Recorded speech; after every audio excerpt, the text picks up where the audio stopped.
चलो लोगों बुला दीजिए, नजीम भाई भेजो ना, बहुत अच्छे हैं। आ रहा उधर संगत थोड़ा सब दौलताबाद और औरंगाबाद में जो ऐसी जो घटनाएं हुई उसके अंदर पुलिस ने पूरी एक तरफा कार्रवाई की है। आपने कमिश्नर साहब से बात भी की है, क्या हुआ है बात में? देखिए ऐसा है, सबसे पहली बात तो ये कहूँगा ना कि लॉ एंड ऑर्डर की सिचुएशन को संभालने के लिए लोगों को मिल के रहना चाहिए। कुछ झगड़ा हो गया, कुछ मारामारी हो गई, मैं मानता हूँ कुछ लोगों ने गलती की होगी, लेकिन हम लोग ऐसे लोगों को पकड़ के पुलिस में रहना चाहिए। वहाँ कुछ होगा, बहाना मिल गया लोगों को वहाँ पे, और हमने कल बात उससे किया, उन्होंने कहा कि मैंने पूरी वहाँ पुलिस जो थी, जो भी वहाँ पे गवर्नमेंट की तरफ से सख्तियाँ थी वो मैंने कम किया है। और आज का दिन, आज यानी सैटरडे को वो एक मीटिंग कर रहे हैं, दोनों पक्ष को बुलाकर इस मैटर को ख़त्म करने की कोशिश कर रहे हैं। मैंने उनसे कहा कि देखिए, आपने जो उसमें बगैर नाम के अन्य लोगों का नाम लिखा हुआ है, उस नाम पर लोग वहाँ पे बेचारे परेशान हैं, भाग रहे हैं, उनको नहीं मालूम किसको उठा लिया जाएगा। अगर वो लोग जो हैं जिसका नाम दे देंगे उसका उठा लेंगे, तो नहीं, बिल्कुल ऐसा नहीं होगा। हम बिल्कुल जिसका इन्वॉल्वमेंट उसमें होगा वह उठाए जाएंगे और कम से कम उठाए जाएंगे। ये बातें उन्होंने मुझे कल किया है। लेकिन ऐसी घटनाएं बार बार हो रही है कि एक ही तरफा कार्रवाई हो रही है। इससे पहले का किराड़पुरे का भी मामला जिसमें आप खुद आए थे यहाँ पर। ऐसा है ना कि मुझे नहीं बल्कि पूरे देश को मालूम है कि मुसलमानों को परेशान करके ये लोग सत्ता में आना चाहते हैं। कुछ लोग ऐसे हैं जिनका काम सिर्फ ये है कि जितनी ज़्यादा सांप्रदायिकता करेंगे उतनी ज़्यादा हम चुन कर आएंगे। लेकिन अब की बात सर, जनता ने इनको मुँह में थप्पड़ मारा है। मुझे लगता है कि आगे कुछ न कुछ अच्छा होने की उम्मीद है। समाजवादी पार्टी ने जिनकी 5 सीटें थी, वो 37 सीटें जो उनके यूपी में आई है। ये प्रेशर बनेगा और आने वाले दिनों में हमें पूरी उम्मीद है कि सांप्रदायिक शक्तियाँ ख़त्म होंगी। हम सब मिलजुल करके एक साथ खड़े होकर के हम अगर वोटिंग करेंगे तो मुझे लगता है कि ये जो जुल्म ज़्यादती है वो ख़त्म होगा।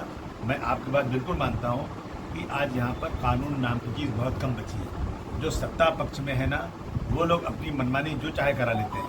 हम कोर्ट का जजमेंट लेकर भागते रहेंगे, साहब देखिए कोर्ट ने ऐसे फैसले किए हैं, इस केस में ऐसा मैटर है। कोई सुनता नहीं है, कोई सुनता नहीं।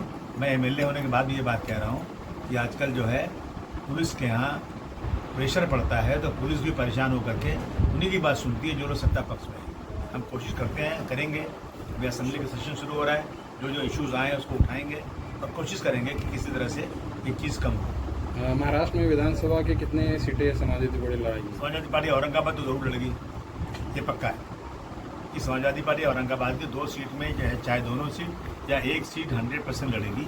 हम कोशिश करेंगे कि हमारा अलायंस हो जाए, अलायंस से वोटों का बंटवारा ना हो और लोग एक साथ होकर के 1-to-1 फाइट हो, ये कोशिश होगी।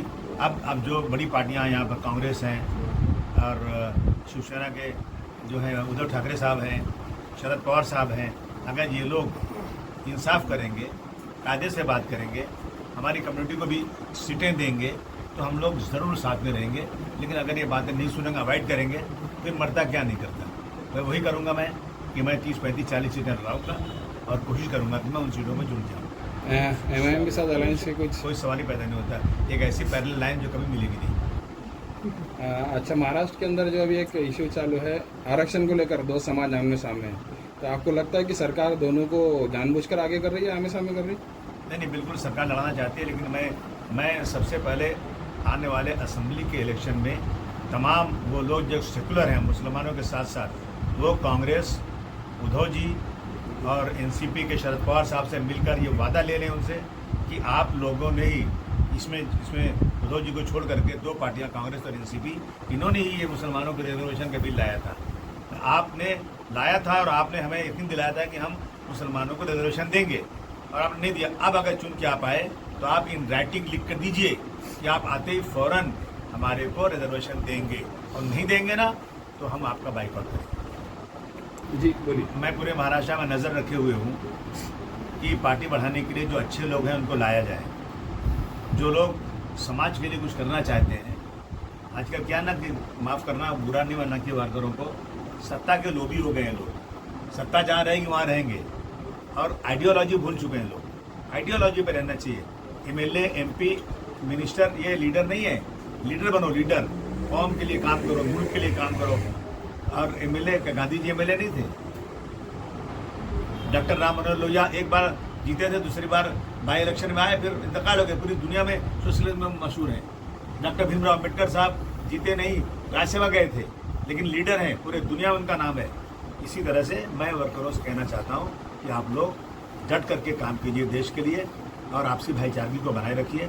इसी तरह रियाज देशमुख साहब हैं, मैंने इनसे कई बार रिक्वेस्ट किया, ये खुद आए नहीं, मैंने इनको बुलाया कि देशमुख साहब आप रिटायर हो चुके हैं, मैं जानता था आप काम करते थे, अच्छे आदमी थे आप, आपके आने से एक मिल्लत को, कौम को, मुल्क को फ़ायदा होगा, आप रिटायर हो मेरे साथ काम कीजिए।